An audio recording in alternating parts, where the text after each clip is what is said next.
শুক্রবার জেল হাজত থেকে ফিরে এসে সংবর্ধনার জোয়ারে ভেসে উল্লিখিত কথাগুলো বললেন প্রাক্তন এপি সদস্য। উল্লেখ্য, গত মাস দুয়েক পূর্বে সনবিল কালীবাড়ি এলাকার বিজেপি কর্মী তথা বর্তমান ভৈরবনগর মণ্ডল সাধারণ সম্পাদক রাজেশ দাসের উপর রাতের অন্ধকারে দলবদ্ধ হামলা সংগঠিত হয়। পরবর্তীতে রাজেশ দাস তিনজনকে অভিযুক্ত করে কালীবাড়ি পুলিশ ফাঁড়িতে একটি মামলা দায়ের করেন। সেই মামলার পরিপ্রেক্ষিতে পুলিশ গভীর রাতে রঞ্জিত দাসের বাসগৃহ থেকে আটক করে জেল হাজতে প্রেরণ করে দেয়। পরে দীর্ঘ প্রায় 1.5 মাস হাজতবাসের পর গতকাল অর্থাৎ শুক্রবার রঞ্জিত দাসের জামিন মঞ্জুরের খবর জানাজানি হতেই বিকেল 3টে থেকেই ওনার শুভাকাঙ্ক্ষী সমর্থকরা সনবিল কালীবাড়ি বাজারে এসে ভিড় জমাতে শুরু করেন।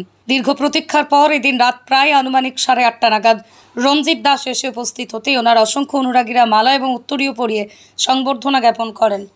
প্রাক্তন বিজেপি এপি সদস্য রঞ্জিত দাস জিন্দাবাদ, হাম তোমারা সাথে, রঞ্জিত দাসের উপর অন্যায় অত্যাচার মানছি না, মানব না ইত্যাদি স্লোগানে আকাশ বাতাস মুখরিত করে তোলে।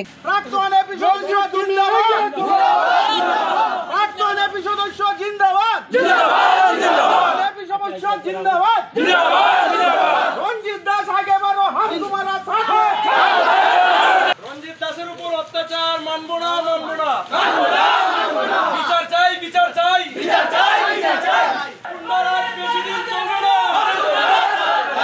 গামারিয়া আনন্দপুর জিপির বিভিন্ন গ্রাম থেকে আসা শত শত মানুষ, তাদের দৃঢ় বিশ্বাস রাজেশ দাসের উপর হামলার সাথে কোনো মতেই জড়িত থাকতে পারে না রঞ্জিত দাস। রাজনৈতিক ষড়যন্ত্রের শিকার এপি সদস্য। তাদের মতেই রাজনৈতিক ক্যারিয়ার নষ্ট করতেই পরিকল্পনা মাফিক রঞ্জিত দাসকে ফাঁসানো হয়েছে মিথ্যা মামলায়। এ ব্যাপারে সংবাদ মাধ্যমের সাথে মুখোমুখি হয়ে প্রাক্তন এপি সদস্য জানায়, এই ব্যাপারে আমি তো কিছু বলতে পারি না, কারণ রাত 3টার সময় আমারে ঘর থেকে পুলিশে তুলে নিছে, তুলে ছেড়ে তো আমারে করিমগঞ্জ কোর্টনে রেখে দিছে। আমি তো কিছু বলতে পারি না, আমি এই ব্যাপারে কিছু জানিও না। আর এই ব্যাপারে আশা করি আপনারা যারা আসুন বেশি জানবেন, আমি তো কোনো খবর বলতে পারি না। প্রথমে কইছি কেন যেটা হয়েছে এটা রাজনীতি একটা ষড়যন্ত্র, রাজনীতি ষড়যন্ত্র করে আমারে জেলও ঢুকাইছে, আমার উপরে মিথ্যা মামলা করে আজকে 1.5 মাসের অতিক্রম করছে জেল হাজতে। এটা তো আমি প্রথমে করছি, কখনো আমার চিন কথা, আমি এর বেশি তো কিছু আজকে বুঝতেও পারতাম না। আমার মহামান্য আদালতের কাছে করে চিরতর বিশ্বাস, কারণ এটা নাই জিনিস পাইমো আমার বিশ্বাস, আইনের উপরে আমার এই বিশ্বাস আছে। কেন যেটা করছে এটা আমি যতদিন থাকি এই পৃথিবীর মধ্যে মাটির উপরে, আমি এটা তারার কাছে চিরঋণী থাকবো।